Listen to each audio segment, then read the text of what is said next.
Okay, so this figure will somehow summarize everything. Now, when you are considering the applicability of some terms, kasi before parang naging buzzword yung online learning, no, online teaching, hindi pa tayo siguro nandoon sa online learning and teaching on its pure form, of course, because pag sinabi po natin kasing online learning or learning, dapat 80% or pataas ay online. Okay? So, but we have to look at the spectrum in terms of the different learning environments and experiences that our students get.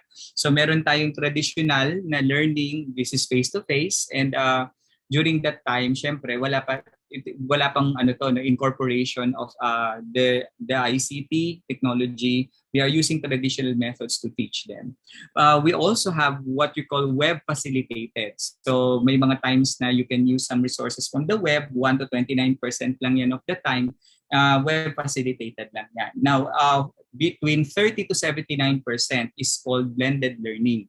Blended learning, and then sa ngayon meron tayo sanang online, pero we actually call it emergency remote learning. Why? Because most of the time what we're doing is what our system is actually well suited for a face-to-face modality of teaching. Pero because of this pandemic, nilagay natin siya sa another platform or modality which is online. So we have synchronous and asynchronous. But that is not 80% and above, no, pagdating sa online exposure. That's why it's just a remote, emergency remote learning. So, and then some of our students might be in this offline mode, no, yung mga radio, no, some of the provinces in the Philippines are actually doing this, no, television, radio, but of course the exchange of communication and information is quite limited. So what are the things that we have to consider? Number one, they mentioned that online learning, or well, what we are having right now, is actually effective. No, effective naman siya in delivering content, in developing some concepts. Maybe I think what I mentioned before is medyo problem natin yung sa skills, no? And then probably it's more effective than the current in the current pandemic situation. Hindi lang siguro tayo sanay, no, but as time goes by, most of our students are getting used to this kind of platform, no? So that's it. When you compare it with traditional learning, of course, the diversity of the learning resources and teaching materials that we can use is quite naman dito, no? Parang mas marami tayong choices. That's why students actually enjoy yung mga simulations natin sa online learning. If you're going to compare that with the traditional. But I'm thinking also na sa traditional method kasi dun sa laboratory, our students is also excited in performing things in the lab. Okay, so let us now look at other considerations. I hope that, and I think that some of us or almost all of us are familiar with the TPAC model. No? So it was proposed 1986 pa. Pero anong sinasabi dito sa model na ito? So as a teacher, as a science teacher, we should see to it that there is a balance of these three areas, no, pagdating sa natin sa pagtuturo. So a science teacher should be knowledgeable in terms of his or her content. Syempre, yun naman yung mo dapat na master mo, di ba? So parang that is the major and the fundamental thing. If you're a science teacher, you should know your content. Kahit balik-balik ta rin ka dyan, ayan. So alam mo ang content mo. And then aside from that, of course, the pedagogical knowledge. So ibig sabihin, the way you present that the content, no, it really matters because some of our students find it difficult, okay, find science difficult. Some of them are not interested in science at all. We have to do something about it. No, hindi pwedeng kung sino lang yung gustong matuto, siya lang ang matututo. So we have here the pedagogical knowledge and of course the technological knowledge. And so for now, because we have the emergency remote teaching or the remote learning per se, it is not enough that you have you're good in content and you're good in pedagogy. Syempre, there should be some applications that you know. You should have a technological know-how, yan. So yun yung mga natin. How dati lang Microsoft Office magso-survive na, 'di ba? PowerPoint okay ka na. But now the students have already encountered some apps, no, that maybe in some of their classes hahanapin din nila sa iyo yon. Kaya we should also expose ourselves and explore some of those applications. And we also have this. What does Garrison, Anderson, and Archer claim? There are three important things that we have to consider when for a certain optimal educational experience, especially when you are online.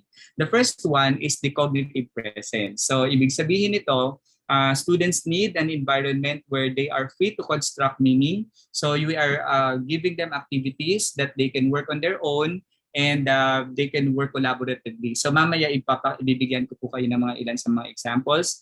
And then, of course, the teacher's presence should not be missing, no, in the picture. So the students should feel that the teacher is always there because ngayon nga, no, ang problem natin with this remote learning situation, yung mga estudyante natin, syempre they are also longing for our presence, no? So kaya kahit pagod na pagod tayo, talagang we really have to let them feel that we are there to support them. So that's it. The teaching presence is important to guide the students, no, to for them to comply with the requirements of the course at the same time para ma-feel nila na talagang they are being guided.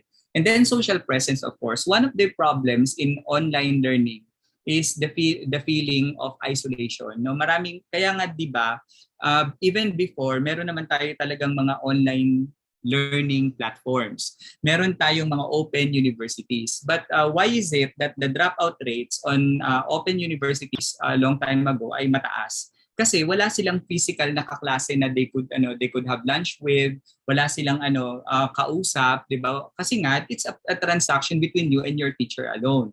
So yun yung yun yung problem natin. And right now, since inevitable nga yan na mangyari dahil because of this pandemic, then we have to see to it that we are creating online community wherein the students can actually feel welcome, no? 'Di ba sa hierarchy of needs, syempre yung belongingness, isa yan sa mga fundamentals. Aside from that, they also have to work with their peers. Okay? So yun. A problem natin ngayon is that natatapos ang school year siguro nang hindi sila masyadong magkakakilala. Long time ago, 'di ba? Pag after the class kasi meron pa kayong after class activity. So meron pa kayong interaction with your peers. But right now our students don't have that opportunity. So when we combine these three, there will be an optimum educational experience. Okay, so let's proceed to the next. So let us now have some ideas here from Anwar, Ali, and Ramli Barum in 2008. They mentioned that when the teacher uses an overwhelming or puts an overwhelming emphasis on pedagogy, such as, of course, we know this now, constructivism, problem-based learning, and others, now project-based, and so on, without adequate technological support, it will never achieve the desired result. So kaya nga sinasabi natin kanina, yung TPAC, mahalaga yon, no? Content, pedagogy, and at the same time, the technology to deliver the course or the subject. Aside from that, if you have if you put heavy reliance on technology, puro puro apps na lang, no, puro automation na lang ang ginawa mo, wala ka namang well-defined pedagogy and of course some things that you should be observing when you're teaching. Ayan na nga. So the learning process will still be ineffective. No, parang ganun lang siya. So kaya yung the balance of the three is expected for when we deliver virtual classes.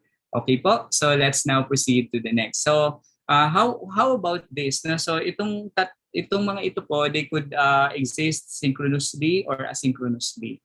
And we are using different kinds of materials for them. So the last session with Dr. Sheila Sia, she mentioned and discussed the guidelines and some of the things to consider when you are preparing modules naman. So we can skip this one.